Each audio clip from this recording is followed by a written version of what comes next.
Né, Matheus? Quem já teve, né? Quem já teve lá com a gente, dá inveja na gente ver esse homem. Esse homem recuperou há 50 anos atrás, ele vai contar um pouco da história, mas ele começou a regenerar uma área de cerrado. E 50 anos depois as nascentes estão vibrantes, jorrando água, e é incrível. Ele é um ecossociólogo, ele gentilmente deixou esse livro aqui para que a gente desse para quem tiver interesse em ler. É um ecologista profundo, é uma pessoa que tem muito a nos ensinar. Então vamos ouvir Eugênio Giovenardi.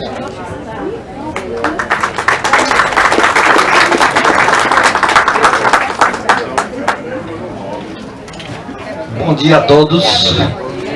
Obrigado, Manini, por ter me convidado. Hoje, o Sítio Neves, do qual eu sou hóspede,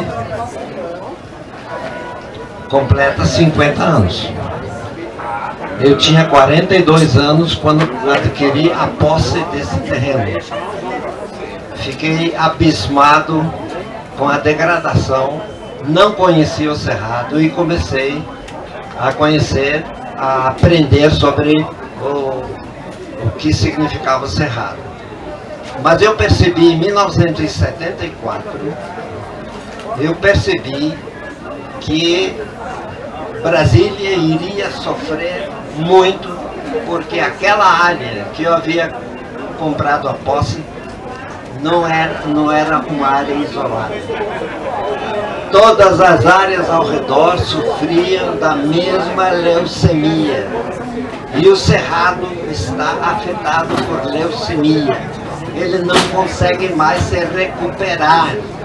Não é brincadeira, é o que eu estou dizendo. Mas se a gente der tempo ao cerrado, ele se recupera parcialmente. E por que ele tem dificuldade de se recuperar? Porque eliminamos a vegetação nativa. Não eliminamos ipês amarelos, nem ipês roxos, nem ipês brancos. Nós eliminamos a vegetação nativa, que é a que protege a nascente. Então, em 1974, eu comecei a perceber as duas caras do cerrado, a cara seca e a cara úmida. E cheguei à conclusão de que eu só poderia fazer alguma coisa em benefício ao cerrado se eu compreendesse a cara úmida do cerrado. O que significa isso? Significa guardar as águas da chuva no local onde elas caem. E isso me deu uma certa tranquilidade, e eu me tornei tão amigo das árvores que elas me convidavam para passear em volta delas, para conhecer e falar com elas, e elas me davam tanta energia que o tempo foi passando e eu ia vendo que os meus anos cresciam e as árvores também. E com isso, cheguei a uma conclusão muito simples. Nenhum córrego, nenhum rio, pequeno ou grande, chega sozinho ao mar. Ele começa em algum ponto e se une com todas as águas que vão ao norte e que vão ao sul para chegar ao mar. E agora eu compreendi ultimamente, depois que analisei com certa profundidade o que está ocorrendo nas águas emendadas, eu percebi que as águas do Sítio Neves, que me deu a alegria de poder ver a regeneração dele. Hoje são mais de 700 mil árvores, sem contar a vegetação nativa, que vivem naquela área. E o que eu compreendi de águas emendadas é que as águas que afloram no Sítio Neves vêm de águas emendadas. E essas duas nascentes que eu consegui que se recuperassem, graças à vegetação nativa, formam dois pequenos córregos, o córrego da Mata Azul e o córrego da Onça. Eles entram no Ribeirão das Lajes, o Ribeirão das Lajes entra no Santo Antônio Descoberto, o Santo Antônio Descoberto vai para o Corumbá e o Brasil acaba tendo suas águas em Montevidéu, em Buenos Aires. Mas não só a água, ele tem também milhões de metros quadrados de terra que as águas, por não cuidar do tempo das chuvas, elas levaram para... Tanto que todos os dias o trajeto de Montevidéu a Buenos Aires tem que ser desobstruído por barcos, pela terra que vai do Brasil para lá. Então, vamos combinar uma coisa aqui, deixar bem claro, que a urbanização do Planalto Central, vou repetir, a urbanização do Planalto Central se transformou num planejamento cerrado para a desertificação do Cerrado. Nós estamos desertificando o Cerrado. Vi ontem, buscando algumas informações, nós temos em Brasília 1.170, deve ter aumentado agora, 1.170 quilômetros de asfalto. Vocês imaginam que em cima desse asfalto de 1.170 quilômetros de asfalto dentro da cidade de Brasília, incluindo as estradas federais distritais.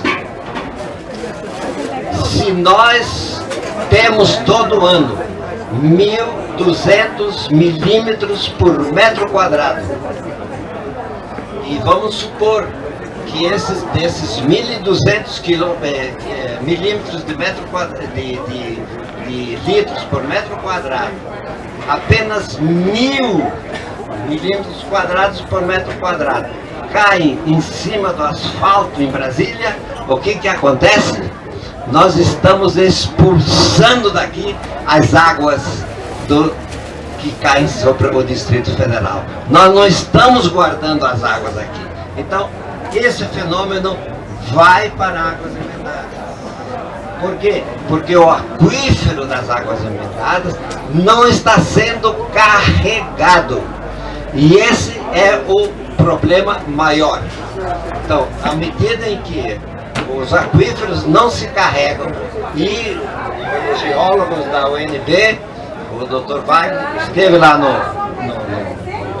sítio Neves, ele percebeu que naquela região, por exemplo, uma água da chuva deste ano só vai chegar no aquífero, graças às pequenas barragens que eu fiz, só vai chegar nos aquíferos daqui a 10, 15 anos.